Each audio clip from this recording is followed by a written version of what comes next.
एक बहुत बड़ा घना जंगल था। उस जंगल में बहुत सारे पशु पक्षी रहते थे। उसी जंगल में एक लोमड़ी थी। लोमड़ी बहुत दिनों से खाने की तलाश में इधर उधर भटक रही थी। वो बहुत भूखी थी। हाय, आज अगर मुझे कुछ खाने को नहीं मिला तो मैं मरी जाऊंगी। इस जंगल में बस अब घास फूस ही बचा है। मेरा मन आज कुछ मांस खाने का कर रहा है, लेकिन मैं क्या करूं? आज तो खाना ढूंढना ही पड़ेगा।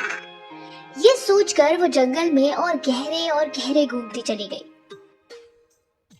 तभी अचानक उसके सामने एक बाघ आ गया। बाघ भी बहुत दिनों से भूखा था। जैसे ही बाघ ने लोमड़ी को देखा, उसने सोचा, अरे वाह, आज तो मेरा दिन बन गया। ये मोटी ताजी लोमड़ी, इसको खाकर ही आज मैं अपनी भूख मिटाऊंगा। जैसे ही लोमड़ी ने बाघ को देखा, उसकी हालत खराब हो गई। अरे मर गई, ये बाघ तो आज मुझे नहीं छोड़ेगा। अपना खाना छोड़कर यहाँ से भागने में ही भलाई है, वरना मैं इस बाघ का नाश्ता बन जाऊंगी। ये सोचकर लोमड़ी ने भागना शुरू किया। जैसे ही लोमड़ी भागी, बाघ उसके पीछे भागा। भागते भागते लोमड़ी अब थक चुकी थी। वो मन ही मन सोचने लगी, आज मुझे मरने से कोई नहीं बचा सकता। मुझे जल्दी कुछ सोचना पड़ेगा, नहीं तो ये बाघ मेरा कीमा बना देगा। तभी अचानक लोमड़ी को एक पेड़ दिखा। लोमड़ी दौड़ते दौड़ते पेड़ के ऊपर चढ़कर बैठ गई। उस पेड़ पर एक भालू आराम से सो रहा था।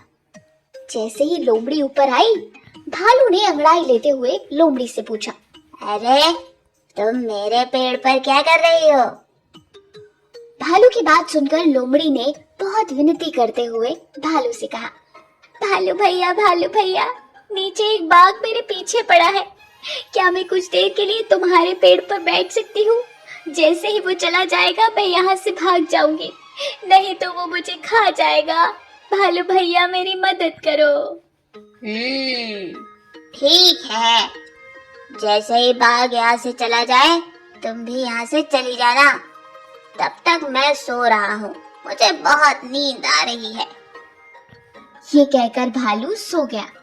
लोमड़ी पेड़ पर ही बैठी रही। लेकिन बाघ भी बहुत पक्का था। वो भी नीचे ही बैठा लोमड़ी को ताक रहा था। आज इस लोमड़ी को खाए बिना नहीं रहूंगा। बैठ, कितनी देर तक बैठती है? मैं भी यही हूँ।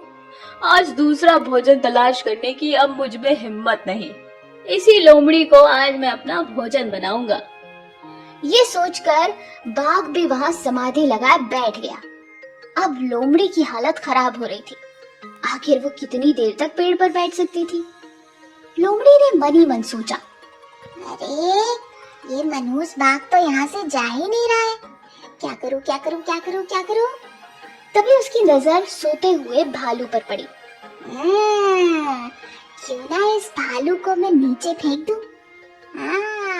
बाघ इस भालू को खा जाएगा और बचा कुचा मांस मैं खा लूंगी।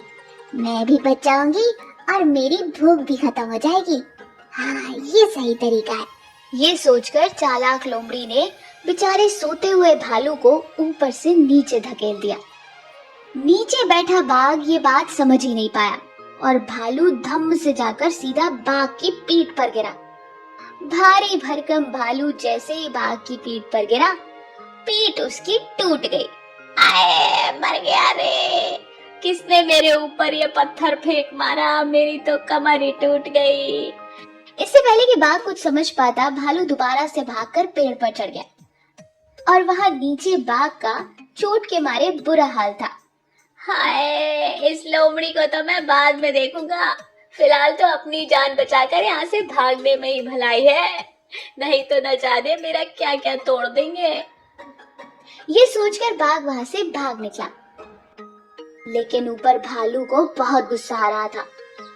भालू ने लोमड़ी से कहा, मुझे पता था कि तुम एक मतलबी लोमड़ी हो, लेकिन फिर भी मैंने तुम्हारी मदद करी। लेकिन तुमने मेरे साथ क्या किया? मुझे मौत के मुंह में ढकेल दिया। ये कहकर भालू ने लोमड़ी को नीचे धकेल दिया। अचानक से नीचे गिरने की वजह से लोमड़ी की भी कमर की हड्डी टूट गई।